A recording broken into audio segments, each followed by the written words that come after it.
ओम श्री सूर्य देवाय नमः। आप सभी का हमारे YouTube चैनल पर हार्दिक स्वागत है। आज रविवार के दिन सुने सूरज भगवान की कहानी। एक राजा था, एक रानी। उनके पास सिपाही, घोड़े, दास दासियां, धन दौलत सब कुछ था। सिर्फ उन्हें संतान नहीं थी। इसी कारण राजा रानी बहुत ही दुखी रहते थे। संतान प्राप्ति के लिए उन्होंने हर तरह का दान धर्म, धार्मिक अनुष्ठान, जप मंत्र, व्रत, पूजा पाठ किए, लेकिन कोई फायदा नहीं हुआ। अब राजा रानी दोनों ही बुढ़ापे की ओर बढ़ते गए। दोनों गहन सोच में पड़ गए। अब हमारे इतने बड़े राज्य का क्या होगा? कौन बनेगा इस राज्य का वारिस? कौन लेगा प्रजा की जिम्मेदारी? राजा रानी दिन रात इसी चिंता में घुलने लगे। उन्हें खाने पीने की भी सुध नहीं रहती। तो एक सुबह राजा के दरबार में एक साधु आता है। तो दासी रानी को इत्तिला करती है। तब वह दासी से कहती है, ये मेरा अंतिम दान धर्म है। इसके बाद मैं अपने हाथों से कोई दान धर्म नहीं करूँगी। रानी चावल भरा छाछ हाथ में लेकर बाहर आती है और साधु की झोली में भिक्षा डालने आगे बढ़ती है। तो उसके चेहरे पर छाई उद्विग्नता साधु की दृष्टि में आती है। वह उससे पूछता है, रानी साहिबा, क्या हुआ है? आप क्यों इतनी उदास हैं? तब रानी साधु को सारी हकीकत बताती है और सिसकने लगती है। उस पर वह साधु कुछ पल गंभीर हो जाता है और कहता है, चिंता मत करना रानी साहिबा, आपकी संतान की इच्छा पूरी हो जाएगी। आपकी कोख से एक पुत्र जन्म लेगा। मात्र वह 14 साल तक ही आप लोगों को मिलेगा। उसके आगे वह इस मृत्यु लोक में नहीं रह पाएगा। इससे बढ़कर आपको कुछ देना मेरे लिए संभव नहीं है। अपनी बात पूरी करते उसने अपनी झोली में हाथ डाला, थोड़ी सी भभूत निकालकर रानी को दी और कहा, आप और महाराज दोनों इसे बांटकर ग्रहण करना। तुम्हें जल्द ही पुत्र प्राप्ति होगी।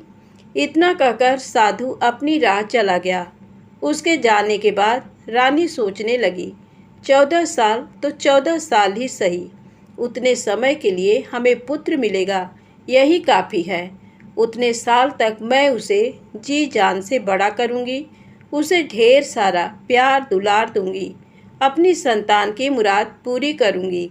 उस रात अपना सारा राजकाज खत्म करके राजा जब रानी के महल में गए तो रानी ने राजा को सारी बात बताई और साधु की दी हुई भभूत राजा को दिखाकर बोली, साधु महाराज ने ये भभूत हम दोनों को ग्रहण करने को कहा है। राजा बोले, इतना दान धर्म किया, जप तप किया, कोई फल नहीं मिला। अब इस भभूत से हमें संतान प्राप्त होगी क्या? उस पर रानी बोली, जब इतना सब कुछ किया तो अब ये भी सही। खामख्वाह उस साधु के क्रोध को क्यों बुलावा दें? राजा को अब किसी पर विश्वास नहीं था, पर रानी को दुख ना पहुँचे इसलिए वह राजी हो गया। राजा रानी दोनों नहाते धोते हैं, फिर अपने भगवान का नाम स्मरण करते हैं, अपने पुरखों को स्मरण करते हैं और उस साधु महाराज का नाम स्मरण करके वह भभूत बांटकर दोनों खाते हैं। उसके बाद दोनों निश्चिंत होकर सो जाते हैं। तो कुछ दिन गुजर जाते हैं और साधु द्वारा कहे अनुसार रानी गर्भवती हो जाती हैं। उस पर राजा रानी दोनों की खुशी गगन में नहीं समाती। राजा रानी से बोला, महारानी, सचमुच साधु महाराज की कृपा हो गई। तो 9 माह 9 दिन और 9 घंटे पूरे होकर रानी ने एक सुंदर गोरे चिट्टे पुत्र को जन्म दिया। राजा ने बड़ी धूमधाम से पुत्र का नामकरण किया। सारे राज्य में 8 दिन तक अन्न संतर्पण रखा, उत्सव मनाया गया। अब पुत्र की कुंडली देखने के लिए राज्य के सबसे विद्वान पंडित जी को बुलाया। तो कुंडली देखकर पंडित जी बड़े चिंतित हो गए। कहने लगे, महाराज, हमारा राजपुत्र सिर्फ 14 साल तक हमारे पास रहेगा। राजा को इस बात की भनक थी ही, रानी को भी। साधु महाराज की बात याद थी। दोनों चुप रह जाते हैं। उसके बाद राजा और रानी बड़े प्यार से बेटे की परवरिश करते हैं, उसकी हर ख्वाहिश पूरी करते हैं। थोड़े समय के लिए ही सही, भगवान ने संतान की अपनी मुराद पूरी कर दी। इससे वे समाधान मानते हैं। राजपुत्र दिन प्रतिदिन बड़ा होता है। जब वह 7 साल का हो जाता है तो राजा एक अच्छे गुरु की नियुक्ति करके उसे पढ़ाई लिखाई, राजशास्त्र, शस्त्र विद्या, घुड़सवारी इत्यादि 12 विद्याओं का शिक्षण देते हैं।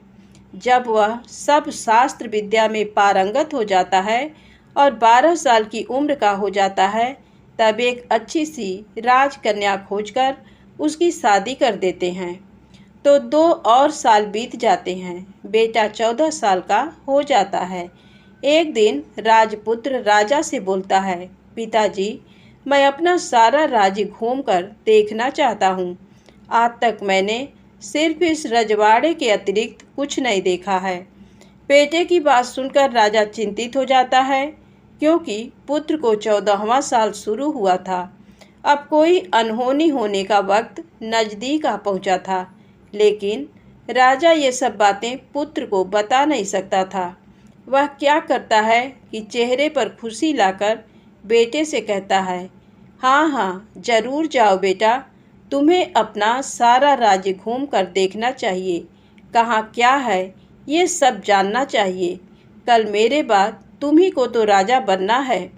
मात्र एक बात का ध्यान रखें, तुम जहाँ जा रहे हो, क्या कर रहे हो, ये बात अपनी पत्नी को नहीं बताना। पुत्र कहता है, ठीक है पिताजी, आपने जो कहा है मैं वैसा ही करूँगा। राजपुत्र दिन भर अपनी पत्नी के साथ मौज मस्ती करता है, खुशियाँ मनाता है और रात को ठीक 12 बजे बिस्तर से उठकर बाहर चला जाता है। फिर पौ फटने से पहले वापस अपने महल में आकर सो जाता है। ऐसे बहुत दिनों तक चलता रहा। अब पुत्र का 14वां साल खत्म होने में कुछ दिन ही बाकी रहते हैं। इतने में उसकी पत्नी यानी छोटी रानी रात में जाग जाती हैं। वह देखती हैं कि बिस्तर पर राजपुत्र नहीं है। वह महल में सब जगह देखती हैं, तो राजपुत्र कहीं भी नजर नहीं आता। तो वह क्या करेगी, किससे कहेगी? वह चुपचाप रहती है।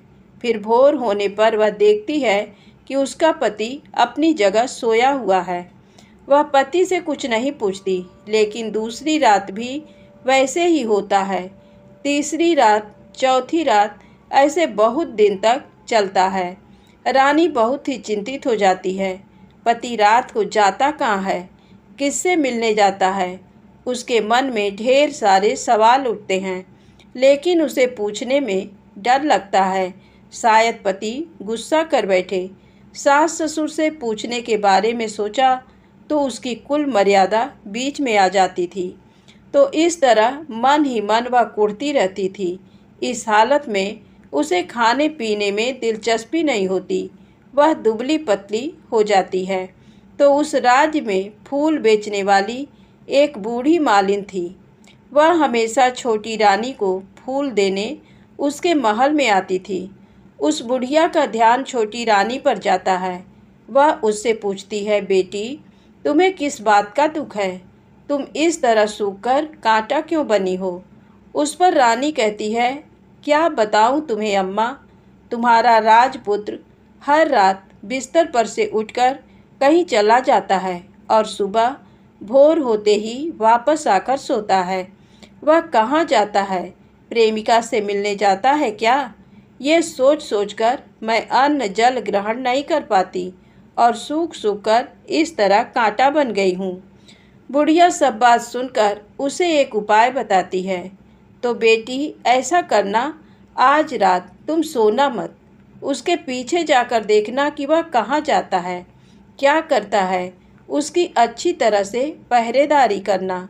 पर मुझे नींद आ गई तो? तुम्हें नींद ना आए इसलिए एक काम करना, अपने बाएं हाथ की उंगली में एक जख्म करना, उस पर थोड़ी सी मिर्च छिड़कना उससे तुम्हें बड़ी जलन होगी और उस पीड़ा से तुम्हें रात भर नींद नहीं आएगी। रानी बुढ़िया के कहे अनुसार करती हैं। उंगली की जलन से उसे बड़ी देर तक नींद नहीं आती, लेकिन बाद में वह सो जाती है। दूसरे दिन सुबह बुढ़िया फूल लेकर उसके महल में पहुंचती है और पूछती है, क्या हुआ बेटी, देख पाई पति कहाँ जाता है? रानी कहती है, नहीं अम्मा, पहले कुछ समय जलन के कारण मुझे नींद नहीं आई, पर कुछ देर पश्चात मैं सो गई। बुढ़िया कहती है, कोई बात नहीं, आज तुम उंगली पर पहले से थोड़ा बड़ा जख्म करना और ज़्यादा मिर्च लगाना। तो रानी वैसे ही करती है, परंतु वह सिर्फ पति के बिस्तर से उठकर बाहर निकलते वक्त तक जाग पाई। वह उसके पीछे नहीं जा सकी, क्योंकि उसकी आंखें उस समय तक मूंद गई थी। दूसरे दिन सुबह बुढ़िया आती है तो उसने पूछने से पहले ही रानी रो कर कहती है, अम्मा, मैं आज भी उनकी पहरेदारी ठीक तरह नहीं कर पाई। बुढ़िया कहती है, रोना नहीं बेटी, सब कुछ ठीक हो जाएगा। तुम आज रात जख्म और बड़ा करना और उस पर ज़्यादा मिर्च छिड़कना, और एक काम करना, वह जब जाने के लिए निकलता है तो उसका रास्ता रोकना। बुढ़िया ने जैसा बताया रानी वैसा ही करती है। आज रात उसे नींद नहीं आती। पति रात 12 बजे बिस्तर से उठकर जब महल से निकलने के लिए चलने लगता है तो वह बुढ़िया ने जैसे बताया वैसे ही करती है। दौड़ कर जाकर पति का रास्ता रोकती है और कहती है, कहाँ जा रहे हो, किससे मिलने जा रहे हो, मुझे बताओ। राजपुत्र उसे समझाने की बहुत कोशिश करता है। देखो, अगर मैंने तुम्हें वह बताया तो मैं तुम्हें दोबारा नहीं मिल पाऊंगा। रानी कहती है, कोई बात नहीं, ना मिल पाओ, लेकिन आप रात के समय कहाँ जाते हो ये मुझे पहले बता दीजिए। राजपुत्र निरुपाय हो जाता है। पत्नी की जिद के आगे उसकी एक नहीं चल पाती। ठीक उसी समय उसका 14वां साल खत्म होकर 15वां साल लगने वाला था। जो होता है वह हो जाने दो, वह सोचता है, और कुछ चावल मंत्रों से सिद्ध करके पत्नी को देकर कहता है, इन चावलों के दानों को दोनों हाथों की मुट्ठी में पकड़ना। पहले दाएं हाथ में पकड़े चावल मेरे ऊपर फेंकना। मैं कौन हूँ तुम्हें पता चल जाएगा। बाद में बाएं हाथ में पकड़े चावल मेरे ऊपर फेंकना। मैं जैसा था तुम्हें मिल जाऊंगा, लेकिन यदि तुम बाएं हाथ के चावल मेरे ऊपर फेंकना भूल गई तो मैं तुम्हें कभी नहीं मिल पाऊंगा। रानी ने कहा, नहीं भूलूंगी। रानी बड़े आत्मविश्वास के साथ कहकर दाएं हाथ में पकड़े चावल पति के ऊपर फेंक देती है तो राजपुत्र एकदम एक विशाल घोड़ा बन जाता है। एकदम उम्दा, सफ़ेद, गर्दन पर लंबी अयाल। देखते देखते वह तेजी से दौड़ने लगता है। रानी उस घोड़े को एकदम भौचक्की होकर देखने लगती है और पति ने बाएं हाथ के चावल फेंकने की जो बात कही थी वह भूल जाती है। उसकी आंखों के सामने घोड़ा महल से बाहर निकलकर चला जाता है। घोड़ा जो महल से बाहर जाता है तो वापस नहीं आता। अब रानी को बड़ा पश्चाताप होता है।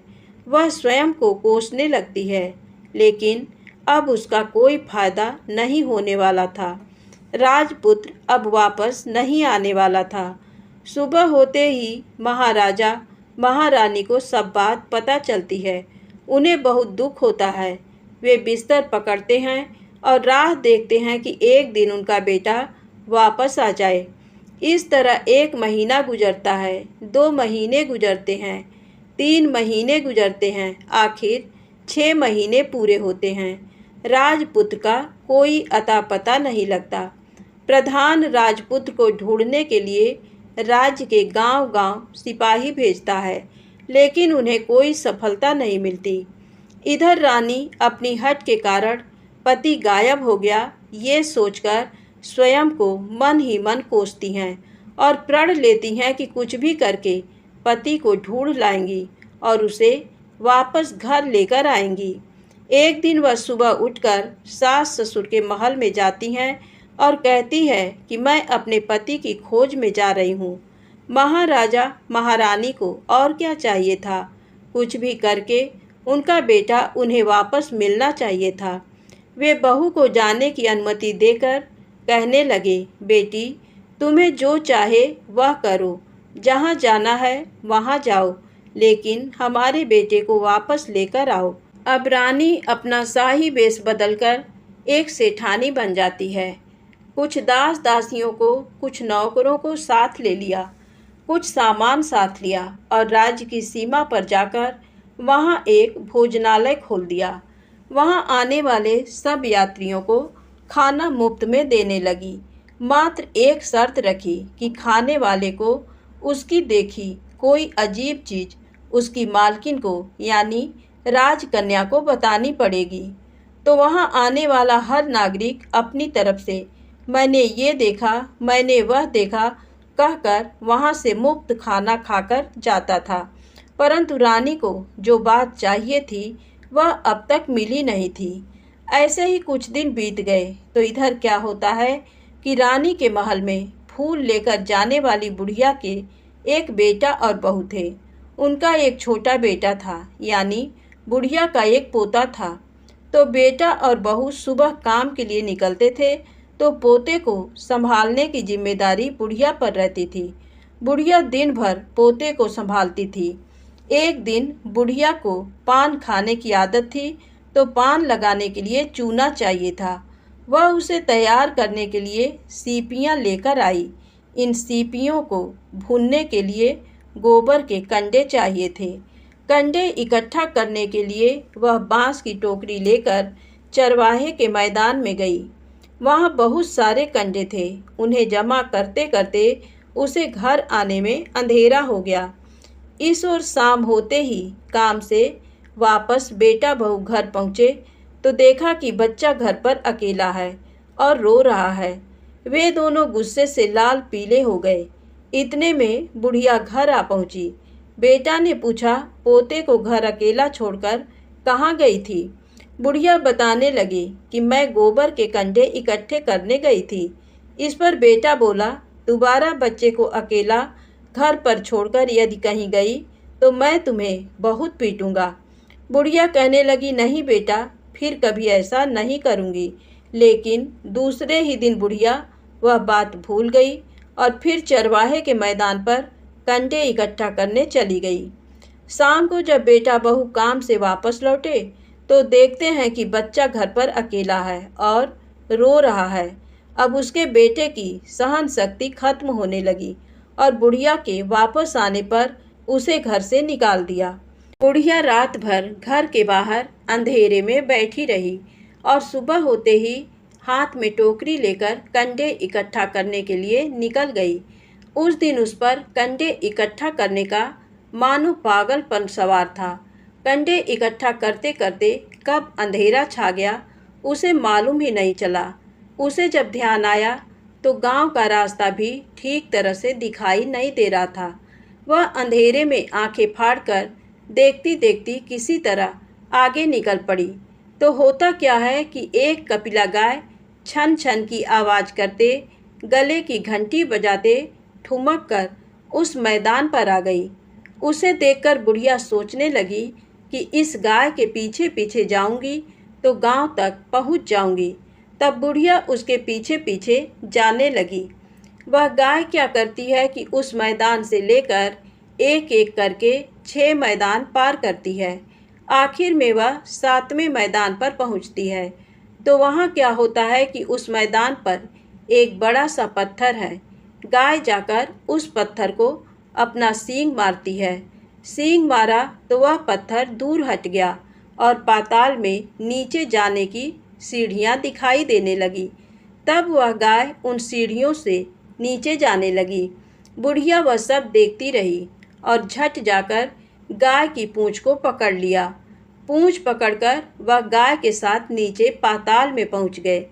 पाताल में पहुँचते ही तुरंत गाय की पूँछ छोड़ दी और इधर उधर देखने लगी। वहीं से बुढ़िया ने देखा कि पाताल में सब जगह जगमगाहट है। दिया दीप जलते हैं और तेज रोशनी गाय के ऊपर पड़ती है और वहाँ अद्भुत घटनाएं घटने लगीं। गाय के नीचे जाते ही उसके गले में अपने आप सांकल पड़ गई और छम छम करके कोई दुधाड़ी में गाय का दूध दूहने लगी। लेकिन जो भी कोई वह कर रहा है वह मात्र दिखाई नहीं दे रहा। बुढ़िया बहुत घबरा गई, कहाँ आकर फंस गई वह सोचने लगी और यहाँ वहाँ छिपने के लिए जगह ढूंढने लगी, लेकिन उसे कहीं भी जगह नहीं मिली। हर जगह उजाला ही उजाला था। तो वह यूँ एक कोनों में खड़ी रह गई और जो कुछ सामने हो रहा था उसे चुपचाप देखने लगी।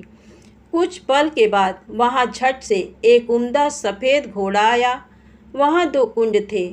उसमें से एक कुंड में उस घोड़े ने छलांग लगाई और ऊपर आ गया। अब उसे राजपुत्र का रूप प्राप्त हो गया। राजपुत्र बनने के बाद उसने दूसरे कुंड के पानी में स्नान किया। वहाँ रखे नए कपड़े पहने हैं। नज़दीक ही एक सुंदर पलंग था, उस पर आकर वह बैठ गया। उसके सामने अपने आप 5 पकवानों की थाली आ गई, दूध की एक प्याली आ गई, 5 सुपारी आ गए। उसके सामने एक दिया जलता रहा। राजपुत्र ने खाना खाया, दूध पिया, 5 सुपारी खाया और बिस्तर पर लेट जाने से पहले सूर्य देव का स्मरण करके सामने जलते दिए से पूछा, दिए दिए दीपंकर, मेरे माता पिता क्या कर रहे हैं? दिया बताने लगा, बेटे के शोक में डूबे हैं। राज्य कौन संभाल रहा है? राज्य प्रधान संभालता है। मेरी पत्नी क्या करती है? उसने चौराहे पर भोजनालय शुरू किया है और आते जाते लोगों से वह नई खबर के बारे में पूछती है। दिए के ये कहते ही राजपुत्र कहने लगा, ठीक है। उसके बाद वह सो गया। बुढ़िया कोने में खड़ी रहकर ये सब देखती रही। ऐसी अद्भुत घटना उसने जिंदगी में पहली बार देखी थी। उसे अंदर ही अंदर चुलबुलाहट होने लगी। वह अपनी भूख प्यास भूल गई और आगे क्या होता है कि उसे उत्सुकता से देखने लगती है।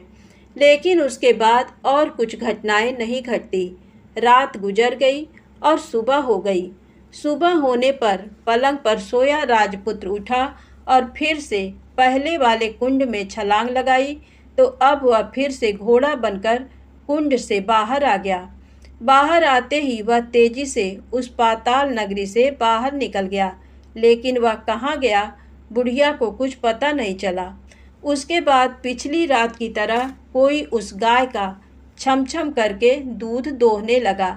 जैसे ही दूध दुहाना खत्म हुआ, उसके गले की सांकल अपने आप खुल गई और वह गाय तेजी से ऊपर जाने वाली सीढ़ियाँ की ओर भागने लगी। गाय को दौड़ते देखकर बुढ़िया सोचने लगी, अब गाय के साथ यहाँ से ऊपर जाना ही समझदारी है, नहीं तो कोई मुसीबत आकर मेरे ऊपर टपक जाएगी।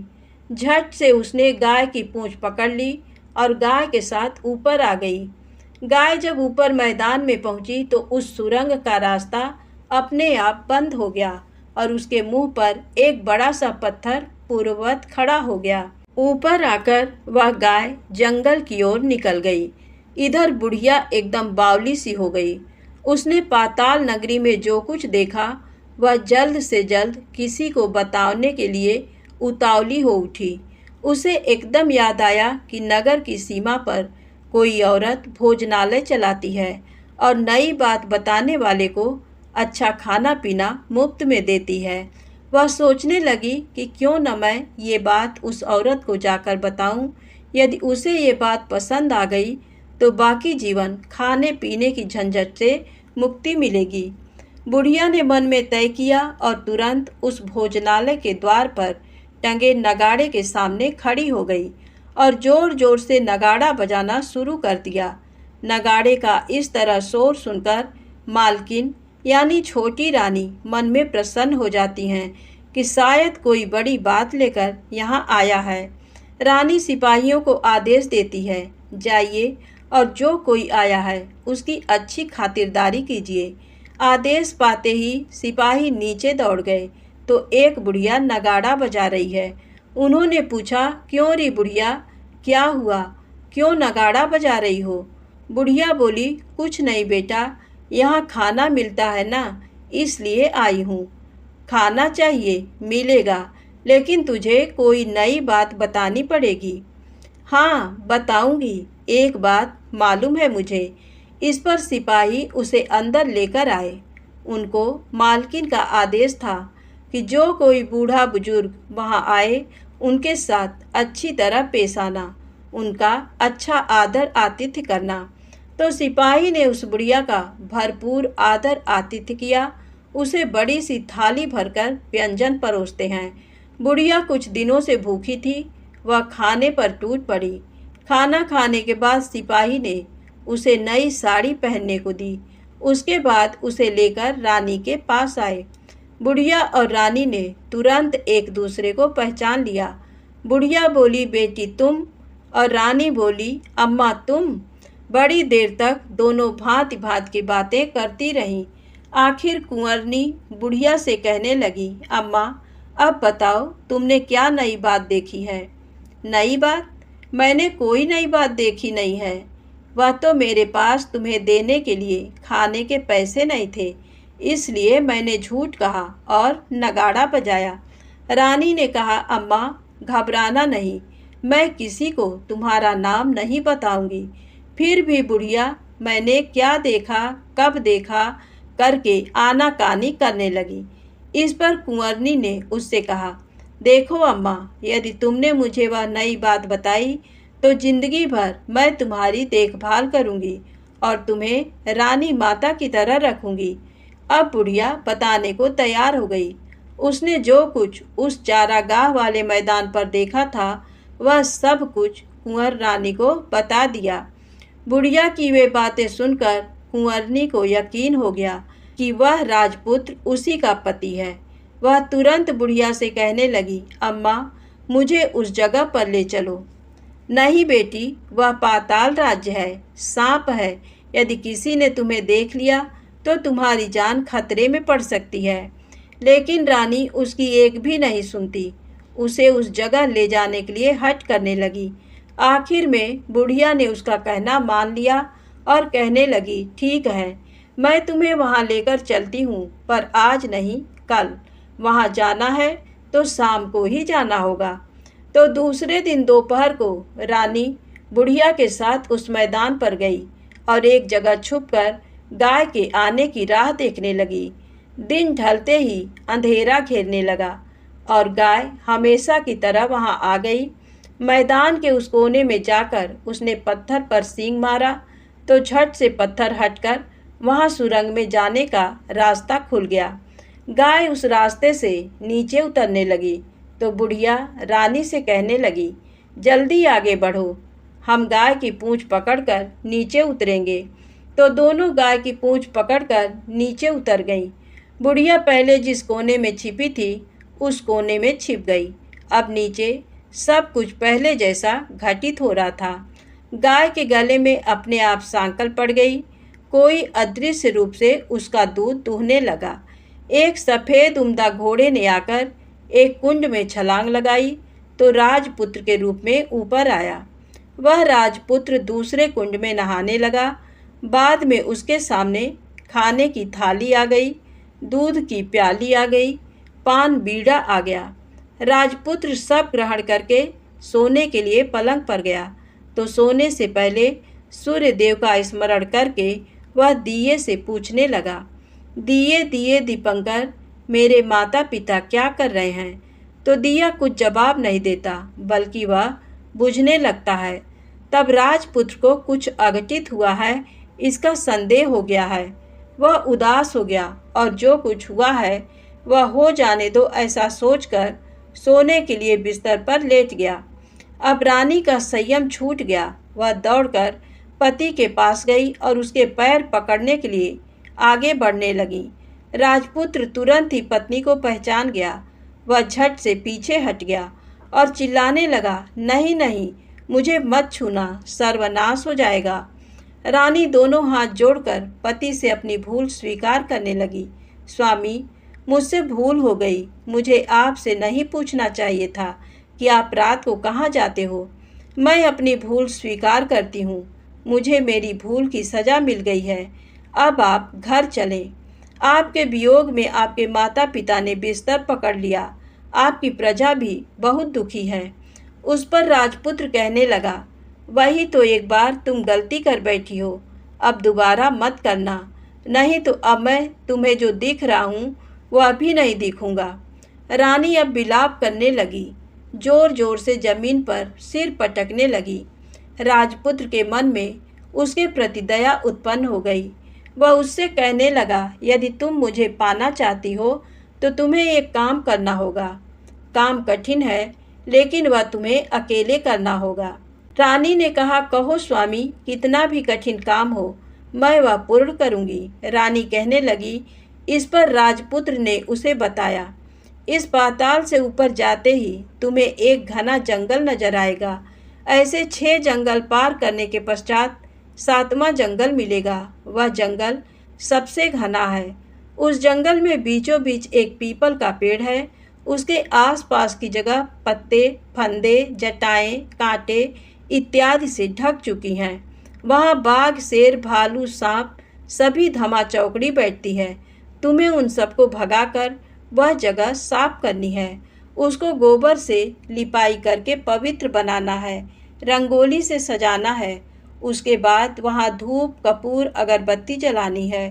फूल, कुमकुम से पेड़ की तने की पूजा करनी है। दूध, दही से बने चावल का भोग चढ़ाना है। ये सब तुम्हें दोपहर को 12 बजने के पहले करना है।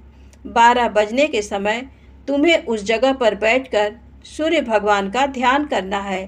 ठीक 12 बजे सूर्य भगवान का रथ वहाँ उतरेगा। वे वह सब देखकर खुश हो जाएंगे और कहेंगे, जिस किसी ने ये सब किया है उसे मैं मनचाहा फल दूंगा। तो तुम सामने जाकर उसके रथ का दाहिना घोड़ा मांगना, मैं तुम्हें मिल जाऊंगा। इतनी बात कहकर राजपुत्र अपने पलंग पर सो गया और छोटी रानी भोर होने की राह देखने लगी। भोर होते ही वह बुढ़िया के साथ गाय की पूंछ पकड़कर ऊपर आ गई। ऊपर आने के बाद वह बुढ़िया से कहने लगी, अम्मा, अब मैं अकेले ही आगे जाऊंगी, तुम भोजनालय वापस जाओ।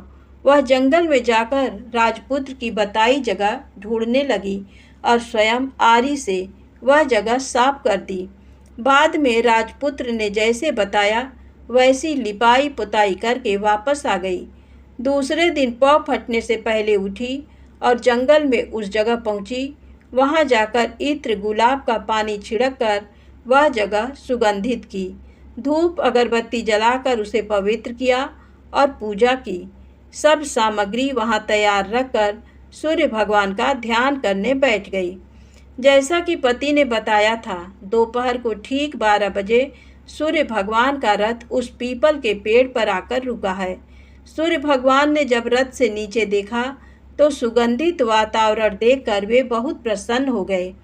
फिर वे बोले, जिस किसी ने ये काम किया है वह यहाँ आकर आज मुझसे कुछ भी मांगे, मैं उसे दे दूंगा।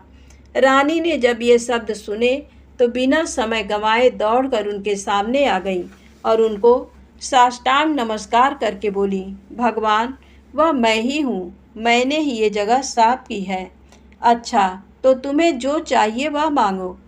भगवान, मुझे आपके रथ का दाहिना घोड़ा चाहिए। सूर्य भगवान बोले, नहीं नहीं, मैं तुम्हें और कुछ भी दे सकता हूँ, लेकिन ये घोड़ा नहीं दे सकता। मेरे रथ के 12 घोड़े हैं। तुम चाहो तो कोई और घोड़ा मांग लो, लेकिन ये दाहिना घोड़ा नहीं, वह मैं तुम्हें नहीं दे सकता। छोटी रानी एक नहीं सुनी। वह सूर्यदेव से एक ही बात कह रही थी, वही दाहिना घोड़ा दे दीजिए, नहीं तो मैं आपके पैरों में गिरकर अपनी जान दे दूंगी। अब सूर्यदेव धर्म संकट में पड़ गए। उन्होंने वचन दे दिया था, अब अपने वचन से पलट भी तो नहीं सकते थे। तब सूरज भगवान ने बोला, मैंने तुम्हें घोड़ा दे दिया, लेकिन घोड़ा तो दिया है, वह तुम्हें यहाँ नहीं मिलेगा।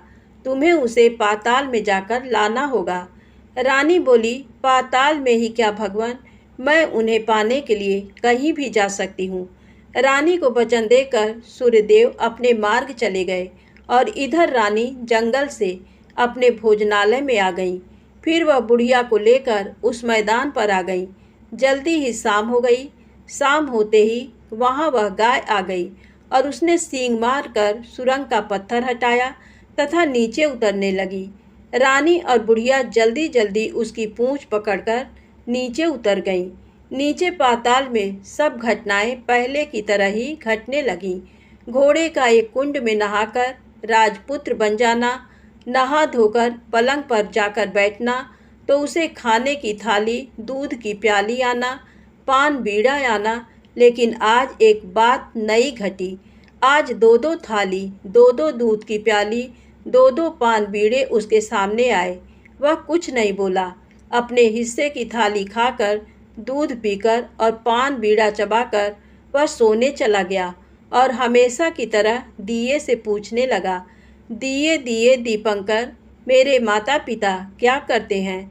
दिया ने बताया, वे दोनों तुम्हारे शोक से मरने की स्थिति में पहुंच गए हैं।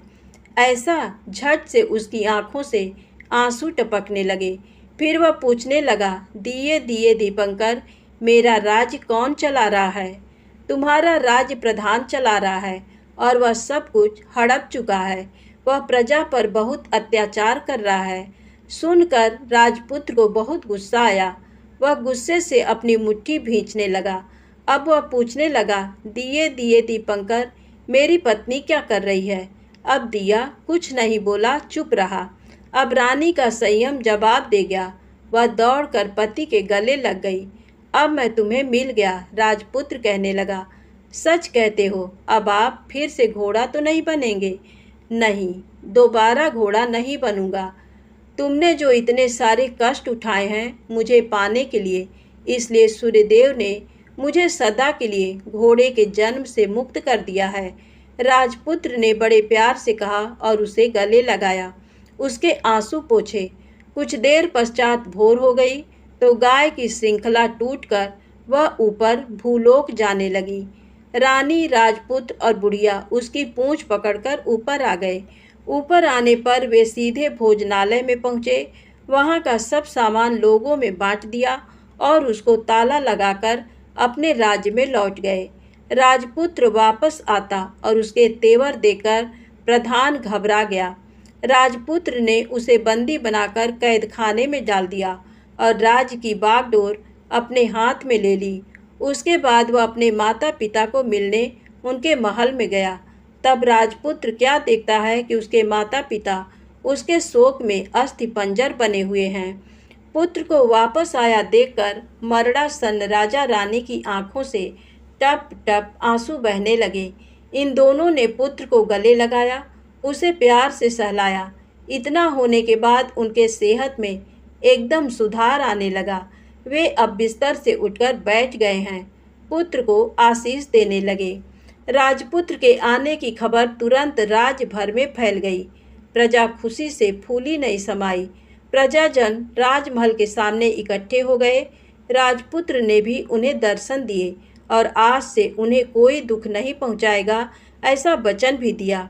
अब राजा अपने पुत्र का राज्याभिषेक करके उसे सिंहासन पर बिठाता है और बहू को महारानी का दर्जा देता है और स्वयं अपनी पत्नी के साथ ईश्वर स्मरण करते खुशी से दिन बिताता है। महाराजा बना राजपुत्र अच्छी तरह से राज्य चलाने लगा और अपनी पत्नी के साथ सुख शांति से जीवन बिताने लगा। उस बुढ़िया को रानी ने अपने पास ही रख लिया। उसकी अच्छी तरह से देखभाल करने लगी। बुढ़िया और उसके बुढ़ापे के दिन खुशी से गुजरने लगे। कहानी समाप्त होती है। दोस्तों, यदि आपको कहानी अच्छी लगी हो तो कृपया मेरे चैनल को लाइक सब्सक्राइब अवश्य करें। प्रेम से बोलें, सूरज भगवान की जय हो।